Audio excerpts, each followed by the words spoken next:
女孩用身体作为筹码，只为跟导师达成一场特殊的交易。I would do anything to pass. Okay, Brian. I will give you a very, very good grade if you would just study. 导师明明拒绝得很委婉，但女孩却感觉受到了莫大的侮辱。为了报复对方，她萌生出一个邪恶的念头。当晚的派对上，她抓住大卫醉酒的机会，偷偷溜进卫生间，并顺势将房门反锁。女孩告诉大卫，由于成绩不达标的缘故，自己已经遭到学校的清退。现在的她不再是学生，而是一个急需安慰的女人。在女孩不断的挑逗下，本就喝醉的大卫，最终还是没能守住道德的底线。由于昨晚刚刚犯下大错，导致大卫根本无法全身心的投入工作。在与州长的直播辩论中，他甚至在关键时刻被怼得哑口无言。大卫糟糕的表现自然引起了同伴的不满。就在两人争得面红耳赤时，2名警察却突然找了过来。Austin Police, this is Officer Hasserman. What, is debating the governor a crime now? No, sir. Rape is.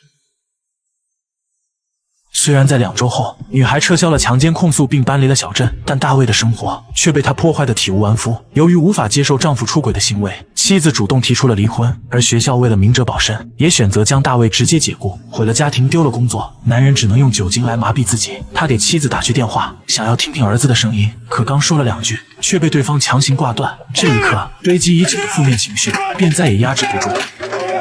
第2天早上，大卫在好友家门外缓缓醒来，看着对方濒临崩溃的样子，金姐连忙让他进屋再说。可大卫在房间里等了许久，却迟迟不见好友的身影。当他回头望去，竟发现对方晕倒在门口。他在第一时间将金姐送去了医院，然而检查结果却让人大吃一惊。原来好友不仅患上了白血病，并且已经没剩多少时间了。为了让金姐离开的时候没什么遗憾，在对方出院之后，大卫每天都会陪着她一起游行，因为2人不仅在学校是同事，更是同为反对死刑组织的核心成员。他们拥有一个共同的目标，那就是彻底废除内华达州的死刑。可惜的是，金姐恐怕再也见不到这一天了。晚上躺在院子里，大卫问好友，这辈子还有什么遗憾？金姐思索了片刻，竟回答说从没交过男友。大卫闻言随即表示自己可以帮忙，但从那清澈的眼神中可以看出，此刻的他绝不是为了怜悯，更不是为了欲望。一夜过后，金姐终于成为一个完整的女人。可就在第2天晚上，警方却再次逮捕了大卫，而他们给出的理由竟然是涉嫌强奸杀人。由于在金姐的尸体上找到了大卫的体液，因此他被判处死刑，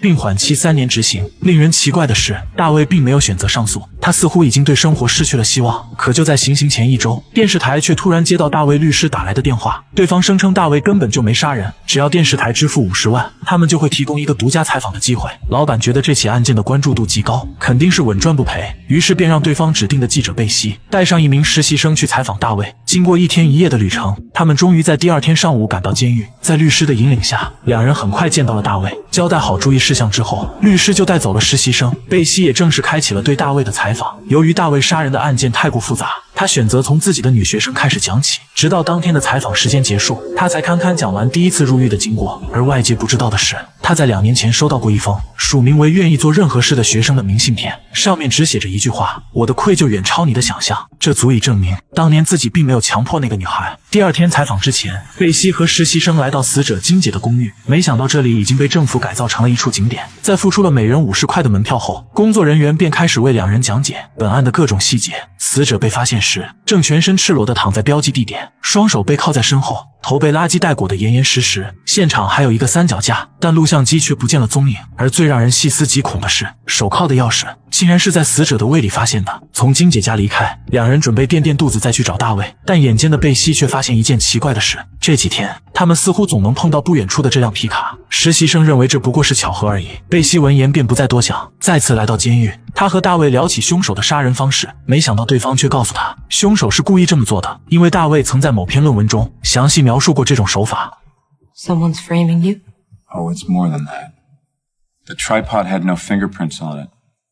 That means that somebody brought it there, set it up, wiped it clean, and left it.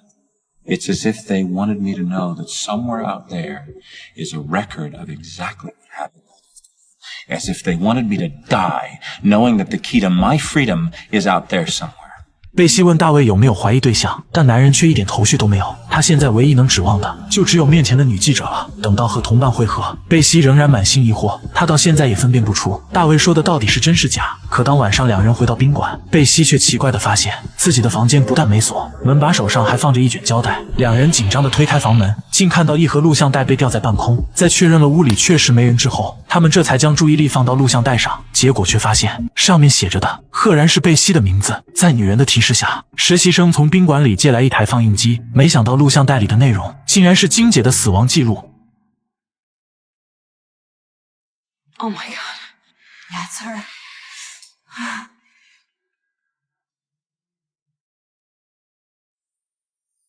金姐临死前的无助，让同为女人的贝西感同身受。她不知道究竟是多么变态的凶手，才会使用如此残忍的手段。第二天上午，贝西带着约定好的50万来到律师的办公室。他问对方，大卫的死刑能不能申请延期执行？律师却告诉他这根本不可能，因为他们谁也无法向法官证明那卷录像带的真实性。贝西闻言也只好再想其他办法。来到门口，他忽然发现自己将外套落在了楼上，可他正要去取，却再次见到了那个开皮卡的男人。此刻贝西终于确定了，对方一定是在跟踪自己，于是他趁男人没发现，飞快地跑回车上。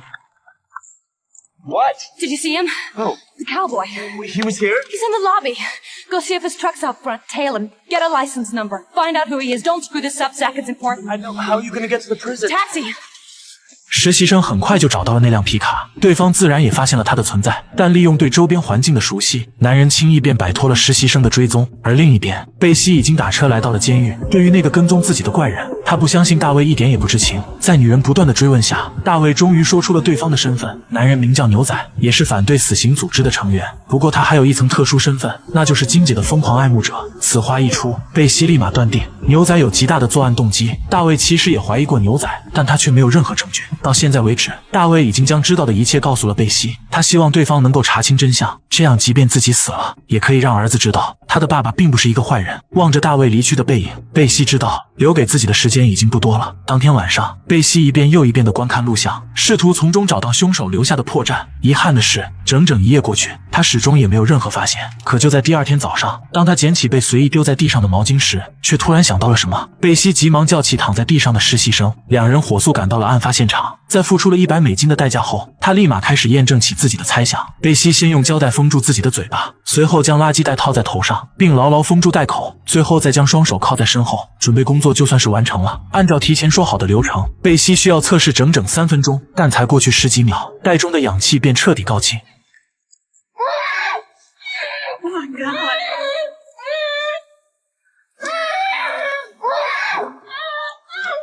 This isn't cool. 眼看同伴已经撑不住了，实习生立马撕碎了对方头上的塑料袋。而模拟完金姐遇害过程的贝西也得出了一个惊人的结论。She did it herself.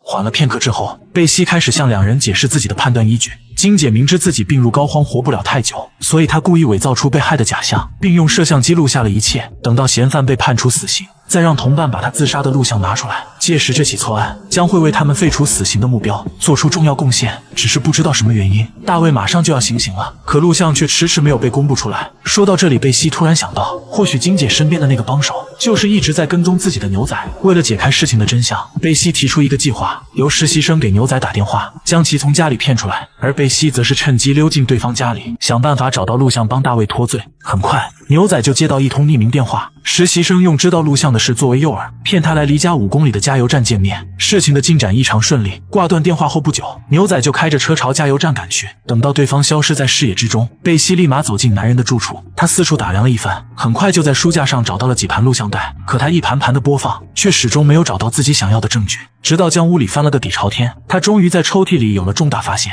一份收件人是自己的包裹。贝西急忙拆开包裹，把录像带放进设备，而里面的内容果然也没让他失望。和他猜的一样，金姐并不是他杀，而是自杀。至于他身边的帮手，没有任何意外，就是牛仔。正当贝西沉浸在悲痛之中，一只大手突然抓向他的肩膀，原来是实习生在加油站没等到牛仔，他怕同伴发生意外，这才匆匆赶了过来。为了避免被回家的牛仔撞见，两人飞快地冲了出来。但他们不知道的是，这一幕似乎全在牛仔的意料之中。与此同时，含冤入狱的大卫即将迎来生命的尾声，而拿到关键证据的2名记者则是决定兵分2路，一人去找电话阻止行刑，另一人开车火速赶往监狱。遗憾的是，当贝西赶到的时候，大卫的死刑已经执行完毕，他终究还是来迟了一步。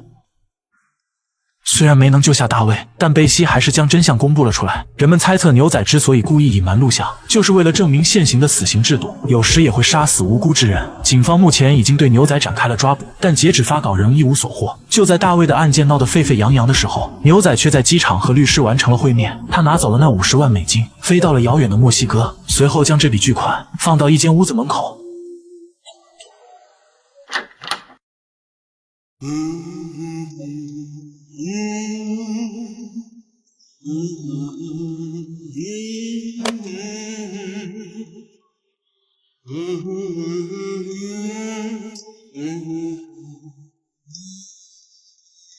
直到此刻，大卫的前妻这才相信丈夫当年真的没说谎。与此同时，贝西也收到一份特殊的礼物，包裹里放着一封信，信上说这是给他的自由钥匙。贝西显然不明白这是什么意思，于是他转头看向一旁的喜羊羊玩偶，没想到竟在夹层里发现了一盘录像带。他连忙拿着磁带冲进放映室，直到电视画面出现的那一刻，一个残酷的真相才终于摆在了贝西面前。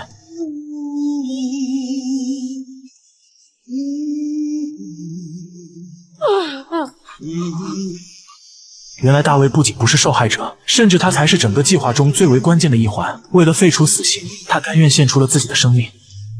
好电影百看不厌，我是亨利，我们下期再见。